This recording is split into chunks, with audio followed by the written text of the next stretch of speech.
تحریک کی وجہ سے حاصل کیا، ایک سول موومنٹ محمد علی جناح کی قیادت میں بر صغیر کے نہتے مظلوم لوگوں نے یہ کوشش کی کہ ہم اپنے لیے ایک آزاد مملکت حاصل کریں گے، اور اللہ نے پاکستان دے دیا، پاکستان بن گیا۔ یہ ٹوٹلی ایک عوامی تحریک تھی، اس میں فوج کا کوئی عمل دخل نہیں تھا۔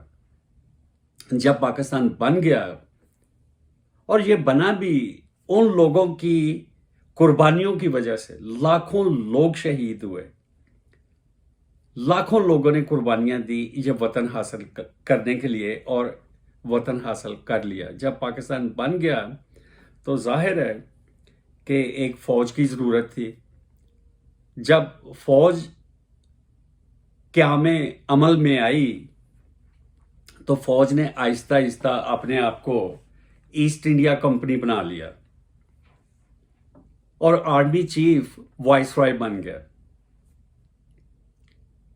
اب وائس رائے کو اپنا عمل دخل جاری رکھنے کے لیے کچھ غداروں اور کرپٹ لوگوں کی ضرورت ہوتی ہے، جو کہ انہوں نے آہستہ آہستہ پیدا کرنے شروع کر دیے، اور پاکستان پہ فوجی حکومت قائم ہوگی جو ایک لمبا عرصہ کے لیے جاری رہی، اور پھر وقتاً فوقتاً پاکستان میں فوج نے حکومت کی بہت بہت لمبا عرصہ۔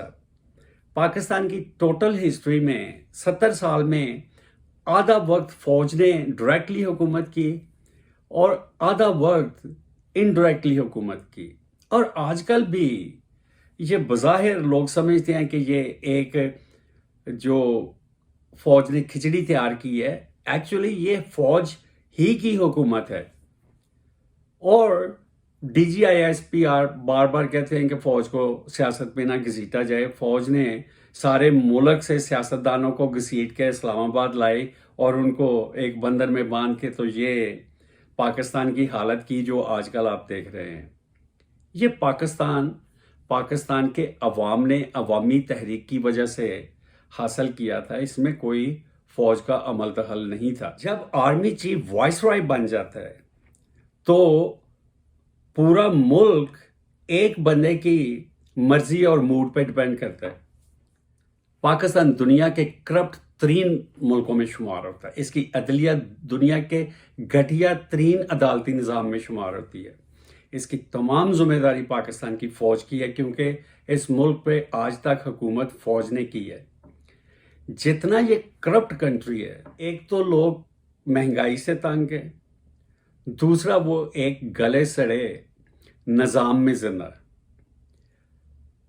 اگر لوگوں کو ایک باعزت پرسکون ماحول پیش کیا جائے تو شاید لوگ مہنگائی کا بھی اتنی شکایت نہ کریں، لیکن اور شدت پکڑ جاتی ہے مہنگائی جب نہ کوئی محفوظ ہے اپنے گھر میں، کوئی کسی کی جان و مال محفوظ نہیں ہے، سڑکوں پہ، گلیوں میں، گھروں میں کوئی شخص محفوظ نہیں ہے، اور کوئی انصاف کا نظام نہیں ہے۔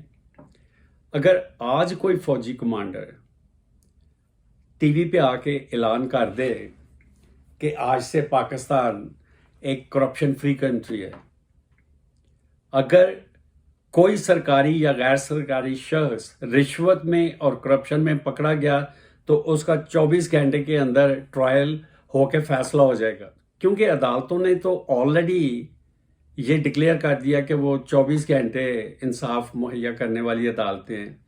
تو اگر کوئی فوجی کمانڈر یہ اعلان کر دے کہ ایک دن کی مہلت ہے، تو میں آپ سے وعدہ کرتا ہوں کہ پورا پاکستان کرپشن فری ہو جائے گا ایک دن میں۔ اگر فوج یہ فیصلہ کر لے، پاکستان کو آگے لے کے جانے کی ضرورت ہے۔ اور یہ ملک جو ہے، ملک پاکستان، یہ پاکستان کے عوام کی ملکیت ہے، فوج کی نہیں۔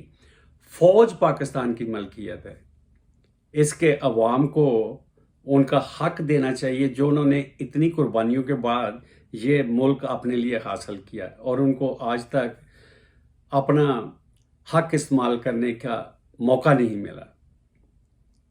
یہ تلخ باتیں ہیں، حقیقت باتیں ہیں۔ اس کو میں لائٹر نوٹ پہ فنش کرتا ہوں. یہ شعر سنیے.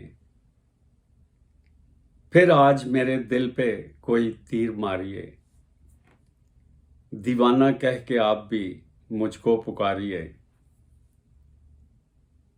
لگ جائے آپ کو نہ کسی کی نظر کہیں، گھر جا کے اپنے حسن کا صدقہ اتاریے. زلفیں سنوارنے سے بنے گی نہ کوئی بات، اٹھیے کسی غریب کی قسمت سنواریے. آئندہ ملاقات کریں گے. اللہ مالک.